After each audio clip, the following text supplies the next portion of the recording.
रक्षाबंधन का पर्व हर साल सावन मास की पूर्णिमा तिथि को मनाया जाता है। इस साल रक्षाबंधन का पर्व 28 अगस्त को है। रक्षाबंधन पर इस बार पंचक आरंभ हो रहा है, साथ ही भद्रा का साया भी है। तो क्या ऐसे में राखी बांधने शुभ है या अशुभ? जाने पंचक और भद्रा काल में राखी बांधने के नियम। पंचक 27 अगस्त को ही दोपहर 1:36 पर लग जाएगा।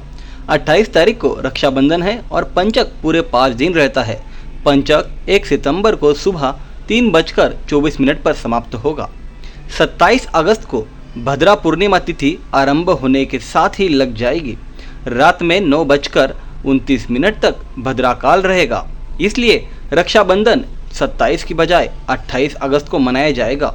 28 को सूर्योदय के साथ पूर्णिमा तिथि 9:49 तक है, जो भद्रा मुक्त है। आगे जानते हैं पंचक में राखी बांधना शुभ या अशुभ। पंचक में कोई भी शुभ कार्य आदि नहीं किया जाता है, लेकिन इस समय पूजा पाठ और धार्मिक कार्य आदि करने के कोई मनाही नहीं होती है।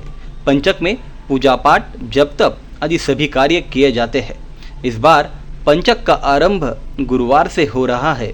गुरुवार से जो पंचक आरंभ होता है उसे सामान्य माना जाता है। इसमें शुभ काम किए जा सकते हैं, इसका प्रतिकूल प्रभाव नहीं होता। रक्षाबंधन के दिन शतभिषा नक्षत्र रहेगा, इसलिए इस दिन राखी बांधने को कोई दोष नहीं लगेगा। रक्षाबंधन शतभिषा नक्षत्र में होगा, इसलिए आप बेफिक्र होकर राखी बांध सकते हैं। आगे जानते हैं रक्षाबंधन पर ग्रहण का असर। इस साल का अंतिम चंद्र ग्रहण 28 अगस्त को लगने जा रहा है। यह इस साल का अंतिम चंद्र ग्रहण होगा। तो ऐसे में सवाल है, क्यों चंद्र ग्रहण के दिन आप राखी बांध सकते हैं? क्योंकि चंद्र ग्रहण का सूतक काल ग्रहण आरंभ होने से 9 घंटे पहले लग जाता है, लेकिन यह चंद्र ग्रहण भारत में दिखाई नहीं देगा, इसलिए इसका सूतक भी मान्य नहीं होगा। इसलिए रक्षाबंधन का पर्व आप बिना किसी चिंता के मना सकते हैं। आइए वीडियो में आगे जानते हैं राखी बांधने से पहले तिलक लगाने का महत्व। रक्षाबंधन के त्यौहार पर बहनें अपने भाई को राखी बांधने से पहले माथे पर तिलक जरूर लगाती है। ऐसा करना हिंदू धर्म और शास्त्रों में बहुत शुभ माना गया है। मान्यता है कि तिलक भगवान विष्णु का प्रतीक है, साथ ही इससे एकाग्रता और स्मरण शक्ति तेज हो सकती है। भोग के मध्य वाले भाग में तिलक लगाने का विधान होता है, जिसे ज्ञान और चेतना का केंद्र माना गया है। ऐसे में भाई को तिलक लगाने से उनके जीवन में सकारात्मकता बढ़ सकती है, लेकिन आपने देखा होगा कि बहनें तिलक लगाने के बाद उस पर अक्षत भी ज़रूर लगाती है। इसके पीछे भी एक कारण छुपा हुआ है। माथे पर तिलक लगाने के बाद उस पर चावल लगाने की भी परंपरा है। ऐसा करना बहुत शुभ होता है।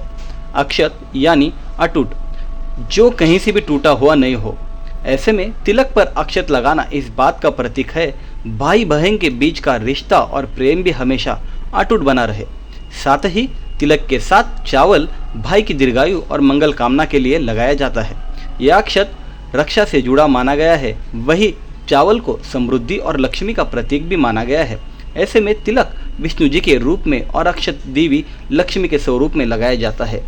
इस रक्षाबंधन के त्यौहार की परंपरा भी इन्हीं की लीलाओं से संबंधित है, लेकिन भाई को तिलक और अक्षत लगाते वक्त कुछ महत्वपूर्ण नियमों का ध्यान जरूर रखना चाहिए। राखी बांधने से पहले भाई के माथे पर तिलक और अक्षत लगाना चाहिए, इसके बाद ही राखी बांधी जाती है। तिलक लगाते समय भाई के सिर पर रुमाल या सफ़ेद वस्त्र जरूर होना चाहिए। साथ ही बहनों के भी सिर पर दुपट्टा या कपड़ा अवश्य रखना चाहिए। भूलकर भी तिलक पर सूखा अक्षत नहीं लगाना चाहिए, इसे गीला करने के बाद ही तिलक पर लगाए। सूखा अक्षत देवी देवताओं को भी नहीं चढ़ाया जाता है।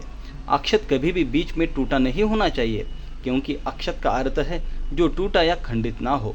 ऐसे में तिलक करते समय इस विशेष नियम का ख्याल जरूर रखें।